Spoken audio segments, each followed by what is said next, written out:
This is case number 25500LT. Ms. Homka appears, as does Ms. Blanchard. Ms. Blanchard, when we were here last, we had adjourned for legal advice and for financial assistance.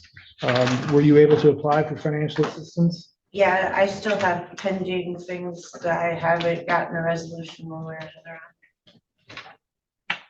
Did you file as required a proof of filing for financial assistance? No, they required it by Monday. We were in court on Thursday. It wasn't something I was able to provide paperwork for. It seems the court requires extensive documentation of this, and most things are done online. The first time we went through this procedure, I had a very hard time filing that paperwork, and I didn't have any physical papers to reflect it. Who have you applied with? Several different local agencies, including the Department of Human Services, Salvation Army, Love Inc., and Northwest Michigan Community Action Agency. And a couple of those decisions are outstanding yet. So you've heard some back, Yes. and those are. I haven't heard anything positive. Let me finish my question, please. And the ones that you've heard back, I assume those, you're not going to be getting assistance from those, correct? Correct. Okay. Did they give you any indication as to how long it would be before you would be receiving any response back? 28 days is the generalized time frame. I don't know. And when did you make application? I made application on Monday after we were in court last, so I believe the date would have been 14th, but I don't have a calendar from here. All right. Okay, well, I believe it's appropriate to move forward on the hearing today, given that the defendant did not file proof of application for assistance, and this is not our first time here. I'm assuming since we are here, there is no resolution in this matter. Is that true, Ms. Helmke? That's true. And is that true, Ms. Blanchard? That's true, but I am requesting a jury trial, and I came with the appropriate funds to file for that today. Did you file within the 5 days after having received notice of the jury trial as I required? haven't received a notice for a jury trial. I'm requesting it. No, You just no, what told I me meant- last I was in court, Let me- that I needed to come up with $50. Ms. Blanchard, you're testing my patience. I apologize. Let me finish my questions. When we were here last time, I notified you of your right to a jury trial. Did you file that right to have a jury trial? I did not have the funds available at that moment. I do today. Did you request a waiver of the financial wasn't- requirement? I didn't feel that I needed to. I came today prepared to move forward with that. Well, the court rules provide that that has to be done within 5 days of receiving notice. I did not know that. I apologize, but I came with the money today thinking that was what was appropriate for the situation. Unfortunately, that's not what's appropriate. It has to be done within the 5 days. So I don't feel like I received adequate notification of that. when the court notified you when we were here last, I notified you had the opportunity for a jury trial. You stated you wanted a jury trial. You did not file the notice for a jury trial. I needed to come up with the funds to pay for such. I assumed that. It seems like every time we're here, Ms. Blanchard, there's an excuse for something. This is not our first go around. Now, I realize that at one point we did dismiss because Ms. Helmke did not appear on time. But I find that there is not good cause to allow a late filing of the jury demand. You were notified when we were here back on April 10th that you had a right to a jury. There is always the request to, the opportunity to request that due to financial means that the court waive the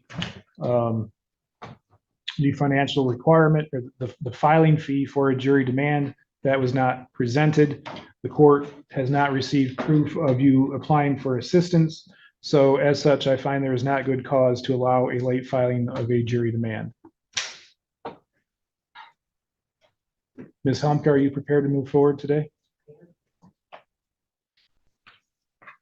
I do also have, I just received a DTE shut off notice for Okay, well, we're going to take this procedurally. So I have a summons that is requesting a money judgment and an order of eviction. And I have a complaint that at least at the time it was filed back on March 18th. It was signed March 18th, it was actually filed March 27th. That there was a total amount due at that time of $9,027. I also find I take judicial notice the court file contains a notice to quit 7 days. That was filed with the court on March 27th, 2025, and dated March 18th, 2025.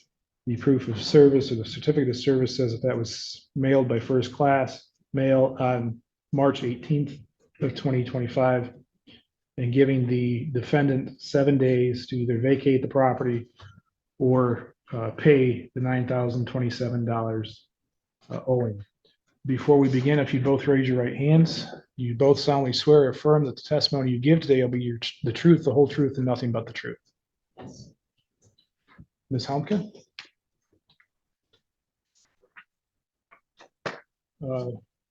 It's your case, so what do you want the court to know?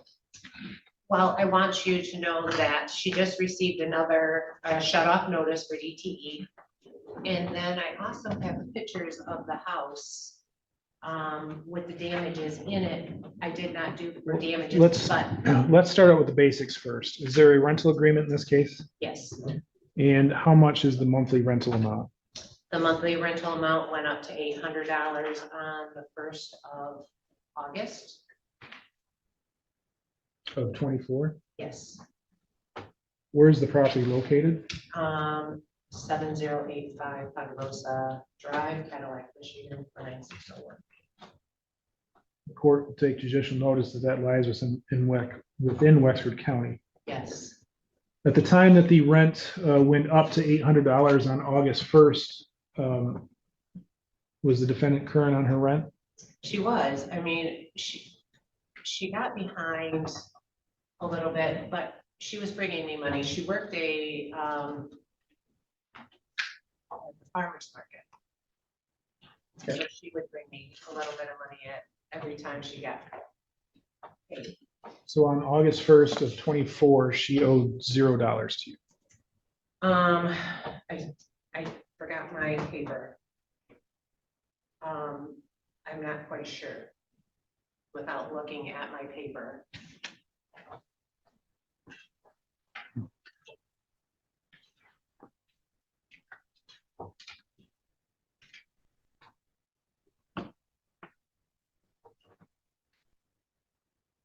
I don't have my amount paper in front of me, I'm sorry.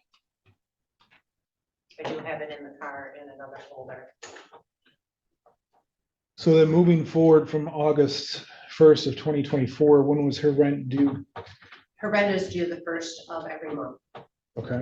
I did give her leeway for the 30th or the 31st of the end of each month. And that was when she signed the agreement, but she couldn't make those payments at that time.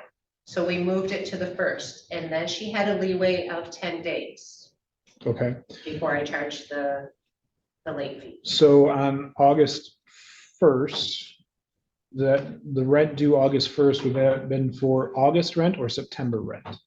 August rent, Okay. Did she make a rental payment on August 1st? yes. Full amount? No. How much did she pay? Yes, she did pay the 800. Okay. Then on the next date then would have been September. September 1st. Did she make that payment? No, yes. Hold on, you'll get the chance to rebut. Did she make that payment? I'm not, off the top of my head, I can't without seeing the paper. On October 1st, did she make that payment? No, Did she make any payment? no, she hasn't made a payment since then. So there have been no payments received since August 1st. October 1st. Right, but you said she hasn't made a payment since then, so she didn't make a payment in October. So the last payment she would have made would have Made was been August. August. Okay. So November, there was no payment. In December, there was no payment. January of this year, there was no payment. February of this year, there was no payment. March, there was not a payment. And now we're into April, so there was no payment in April as well. Is that true? Yes.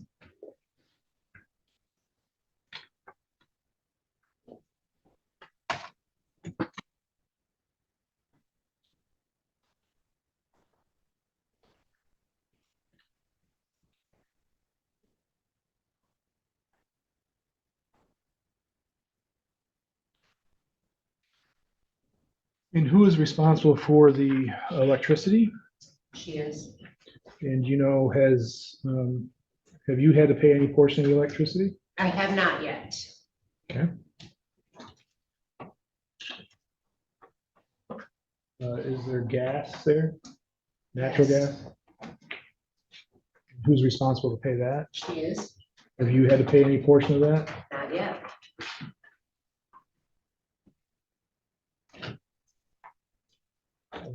Have you had to pay any portion of any of the utilities? No, not yet. Okay. Do you have any other out-of-pocket expenses that you have paid for as a result of this lease? Yes. What? The filing fees. Okay. And what are those?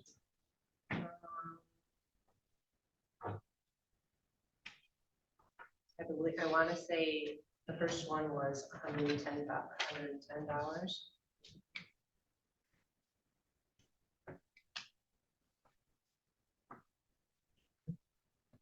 And then to have it served was $38.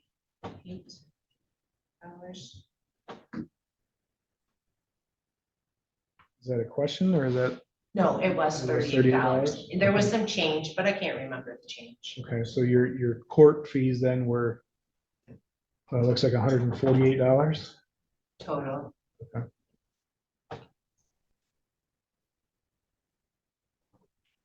And when she would make payment, what was the form of payment? She would pay me through the cash app or through just give me cash. So I come up with $5,600 just based on October through April. You're claiming $9,027. What's the difference? And that was through mid-March. I don't know. So we have August, September, October, November, December, January, February, April, March. At $850. Because there's a $50 late fee, and I did just say that. So she would have had a $50 late fee in October, one in November, one in December. No, I believe she had a $50 late fee all the way through the whole year, because she was never on time. Well, you told me that when we started the lease on August 1st, she had a zero balance. I mean, that's what you had said. So you said that she made the August payment. You couldn't remember if she had made the September payment. So December, there would have been a $50 late fee. November, there was a $50 late fee. December, there was a $50 late fee. January, there was a $50 late fee. February, there was a $50 late fee. March, there's a $50 late fee. In April, there's a $50 late fee. I'll show that 7, which is $350, which brings us to $5,950.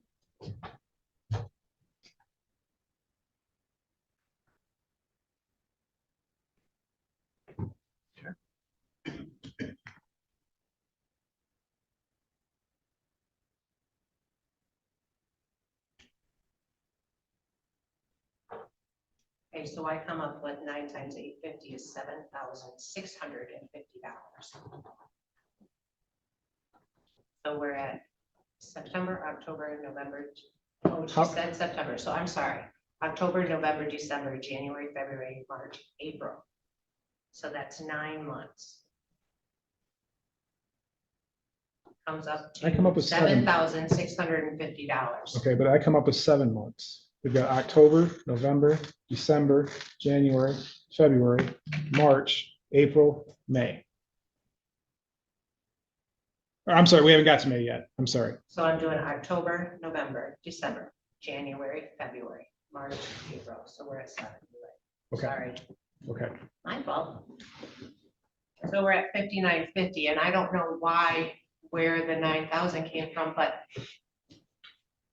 if I had my papers in front of me, I'm okay with whatever you decide. Okay. So Well, I mean, this was the time for you to present your I'm okay numbers. with it. So, Yeah. do you have anything else you want me to consider? The only reason I don't have everything together is because she asked for a jury trial. So I brought what I needed for today, thinking that we were going forward. So, I'm all set with $5,950, and I would like you to make a judgment too.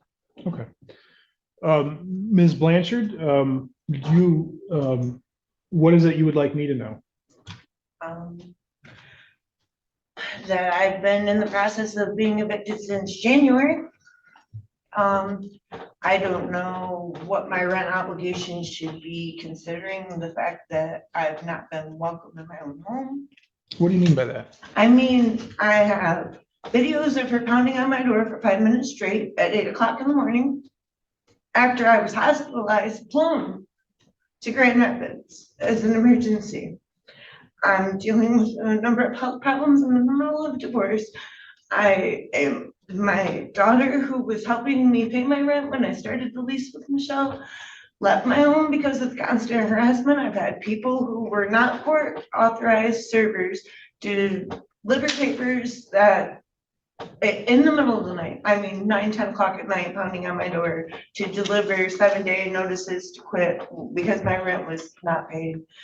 And we're talking before the legal eviction process started. I've tried to get a mortgage. I've offered Ms. Homka $80,000. I re-upped that to $100,000. That was as much as I could get pre-approved. My family has resided in this home for 17 years. We've always paid our rent. She's not my original landlord. Her and her ex-husband separated and she retained control of my property. I have 2 animals that are gonna be homeless with me. I've tried to find employment. I'm working on doing things to help myself to better my own situation. So, I have tried. I let her into my home. She immediately started recording. I feel violated. Like, she wanted to come into the house to take a look around. She immediately had her cell phone out, camera recording, so she can go around town and badmouth me and slander me. so what I'm left with today is to determine whether or not there was a rental obligation. Yes, there absolutely is. And but so you agree that on August, well, let me ask you this, was there a lease beginning August 1st of 2024 for $800 a month? Absolutely. Okay. And did you make the August 1st payment as, Yes. okay, and you paid that in full? Yes, sir. Did you make the September 1st payment? Absolutely. And was that in full? It was in full. I don't think it was on September 1st. I think it was a couple of days past, but it was paid. Did you make the October 1st payment? No, sir. Did you make the November 1st payment? No, Did you make the December 1st payment? absolutely not. Did you make the January 1st payment? No, I was in the process of being evicted Okay. come January 8th. Okay, but then that case was eventually terminated. But did you pay the February 1st rental No, payment? sir. Did you pay the March 1st rental payment? No.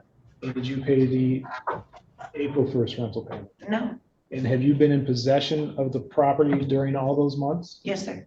And do you agree that there is a $50 late fee that's accessible? I do.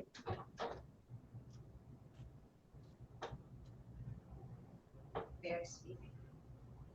Just I would like to see them.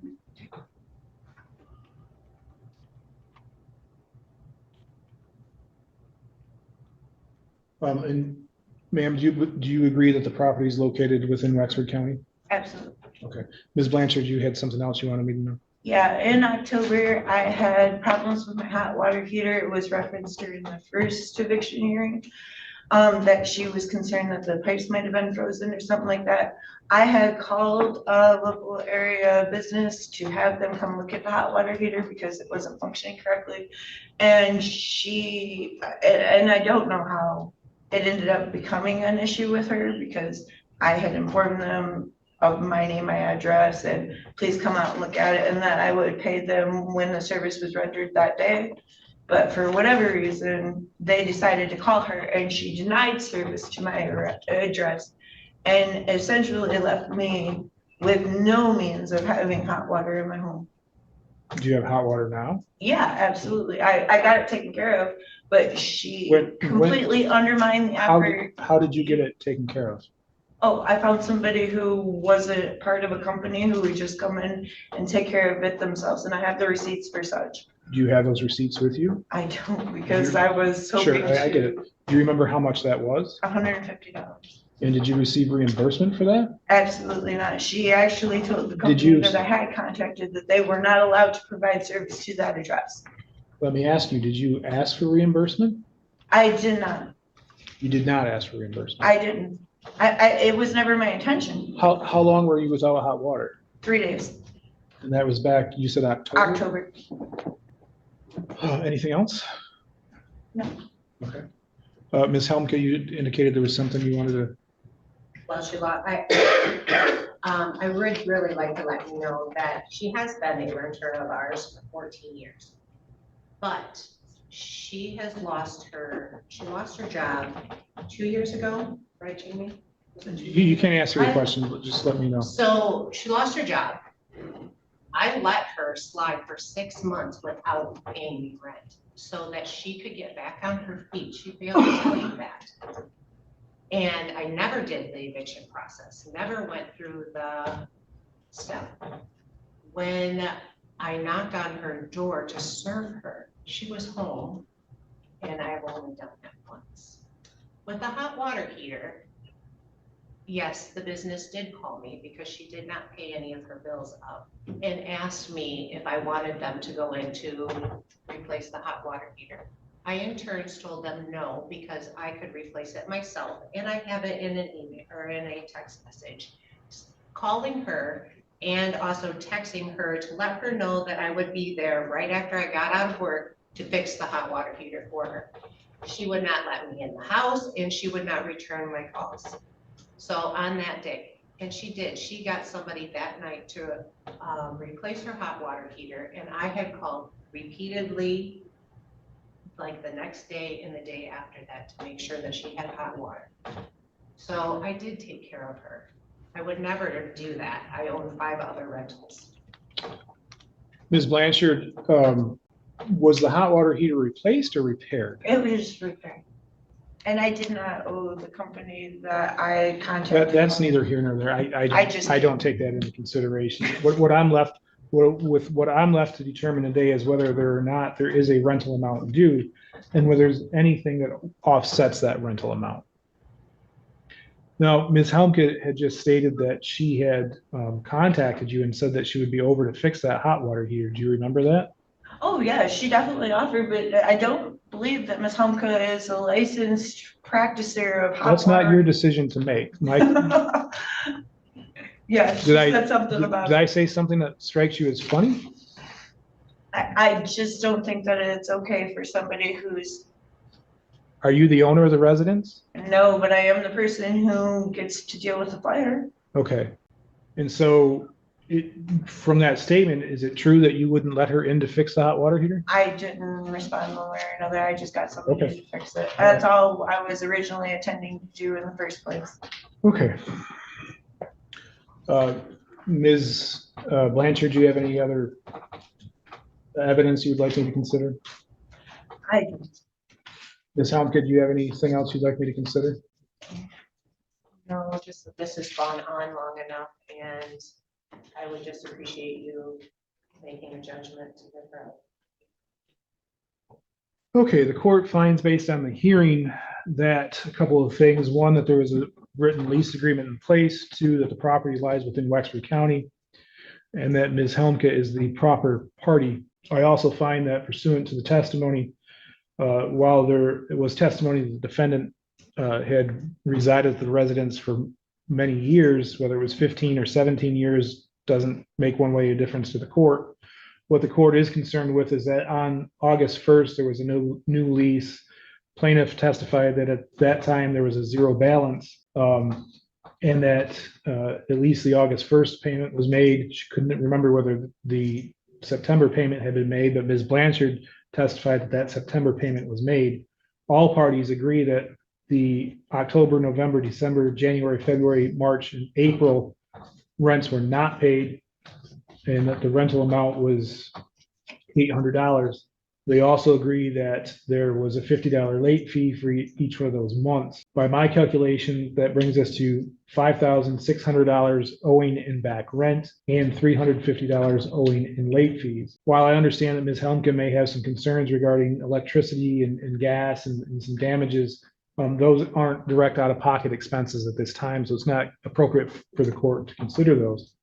However, I also find that the defendant incurred filing fees of $110 and $38 in service fees. However, the payment receipt in the court's file, which I will take judicial notice, shows that there was $135.75 as a filing fee paid in this. Am I reading that correctly? That's the only file I have in front of me is the second one. So it's the 130. Okay. All right. Based on plaintiff's testimony, I find that the filing fees are appropriate at $110 and the service fee of $38. As such, I find that the defendant, that the plaintiff has a right to recover the property, that there is now owing on the property, including late fees of $59.50, $5,950, and costs of $148, for a total of $6,098 even. I find, and it is ordered, that that amount must be paid on or before May 5th.